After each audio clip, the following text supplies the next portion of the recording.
से ये क्वेश्चन पूछने जा रहे हैं कि इलेक्ट्रिक हीटर्स में सिर्फ नाइक्रोम वायर का ही यूज़ क्यों होता है।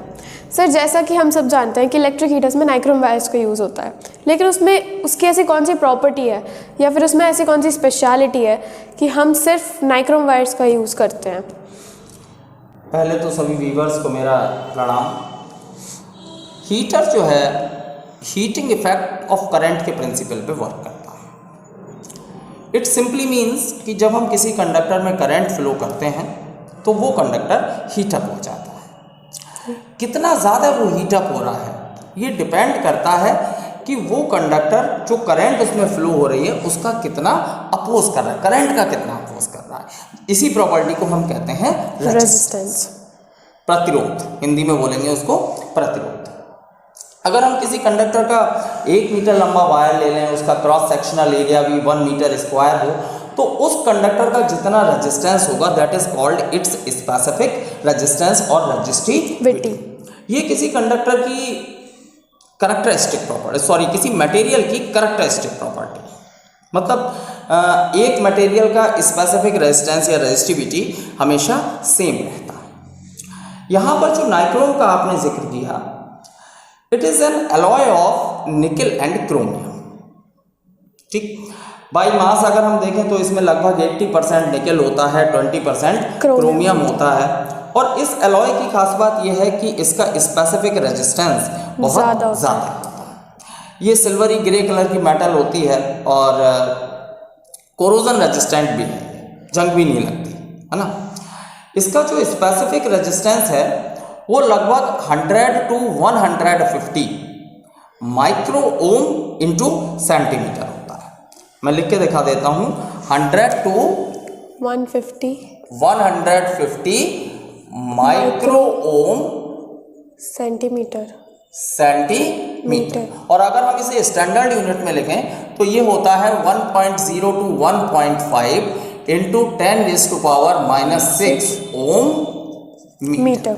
ओम मीटर जो है वो स्पेसिफिक रेजिस्टेंस की स्टैंडर्ड ऐसा यूनिट कह सकते हैं हम, या स्टैंडर्ड यूनिट कह सकते हैं। तो इसका रेजिस्टेंस स्पेसिफिक रेजिस्टेंस इतना ज़्यादा होता है and it is about 66 times that of copper, क्योंकि आपने कॉपर का जिक्र किया तो कॉपर की स्पेसिफिक रेजिस्टेंस ये लगभग कितना ज़्यादा है, 66 टाइम। तो जब हम इसमें करंट फ्लो करते हैं तो एक अच्छे खासे अमाउंट में हीट प्रोड्यूस होती है और इसीलिए हम इसका हीटर में यूज़ करते हैं। ठीक है, दूसरी बात यह है कि अगर कोई मटेरियल ऐसा होगा कि वो ज़्यादा हीटअप हुआ और हीटअप होके वो क्या होने लगेगा, मेल्ट होके क्या हो जाएगा, तो ब्रेक हो जाएगा। तो ऐसा मटेरियल भी नहीं होना चाहिए। यानी कि the material which we use in electric heater should have high melting point. High melting point का मतलब वो टेम्परेचर जिस पर कि वो मटेरियल मेल्ट हो, है ना, वो भी बहुत ज़्यादा होना चाहिए। तो नाइक्रोम का यहाँ पर मेल्टिंग पॉइंट भी बहुत ज़्यादा होता है and it is about 1400 degree Celsius. 1400 degree Celsius. अगर हम इसको केल्विन में लिखें तो कितने प्लस करते हैं इसमें, 273, तो 1673 केल्विन। और अगर फॉरेनहाइट में देखें तो ये वैल्यू आ जाएगी लगभग 2552 फॉरेनहाइट। इतनी ज़्यादा मेल्टिंग पॉइंट जो है वो इसका होता है। तो इसीलिए नाइक्रोम जो है वो आसानी से मेल्ट नहीं होता, ब्रेक नहीं होता और बहुत ज़्यादा समय तक इसका यूज़ किया जा सकता है। सर, आपने मेल्टिंग पॉइंट की बात करी, लेकिन मेल्टिंग पॉइंट टंगस्टन का भी बहुत ज़्यादा होता है। जैसे हम बल्ब के फिलामेंट्स में यूज़ करते हैं, तो हम टंगस्टन का यूज़ क्यों नहीं कर सकते? Good question. देखो, टंगस्टन जिसका यूज़ हम बल्ब के फिलामेंट में करते हैं उसका भी मेल्टिंग पॉइंट बहुत ज़्यादा होता है, लेकिन हीटर में उसका यूज़ नहीं होता। रीज़न ये है कि बहुत सारी मेटल्स जब हम उनको हीटअप करते हैं तो वो एयर की ऑक्सीजन से रिएक्ट करती हैं, यानी कि उनका ऑक्सीडेशन होता है। ऑक्सीडेशन के बाद ये ब्रिटल हो जाती हैं और ब्रिटल होके ब्रेक हो जाती हैं। तो अगर हम टंगस्टन को एयर में ऐसे ही कॉइल बना के और उसको करंट फ्लो करेंगे तो ये हीटअप होगी, इसका ऑक्सीडेशन होगा और ये टूट जाएगी। इसी से बचने के लिए बल्ब में हम एक ग्लास का बल्ब बनाते हैं, उसके अंदर से एयर को बाहर निकाल के और उसमें कुछ इनर्ट गैसेस डालते हैं जिससे कि ये ऑक्सीजन से रिएक्ट ना करे।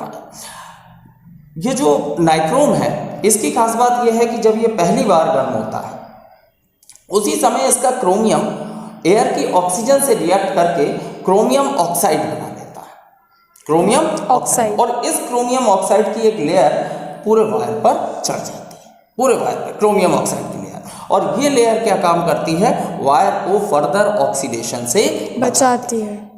अब वायर का फर्दर ऑक्सीडेशन नहीं होता, जब फर्दर ऑक्सीडेशन नहीं होगा तो ये जल्दी से ब्रेक नहीं होगी।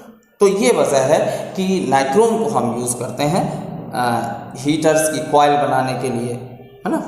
तो मेन 3 बातें हो गई। पहली बात स्पेसिफिक रेजिस्टेंस बहुत ज़्यादा होता है, दूसरी बात मेल्टिंग पॉइंट ज़्यादा होना मेल्टिंग चाहिए, पॉइंट ज़्यादा होता है, तीसरी बात ऑक्सीडेशन नहीं होना ऑक्सीडेशन नहीं होना चाहिए। रेजिस्टेंस, स्पेसिफिक रेजिस्टेंस इतना होता है नाइक्रोम का लगभग, और ये जो मेल्टिंग पॉइंट है वो लगभग इतना होता है। ठीक। Thank you sir.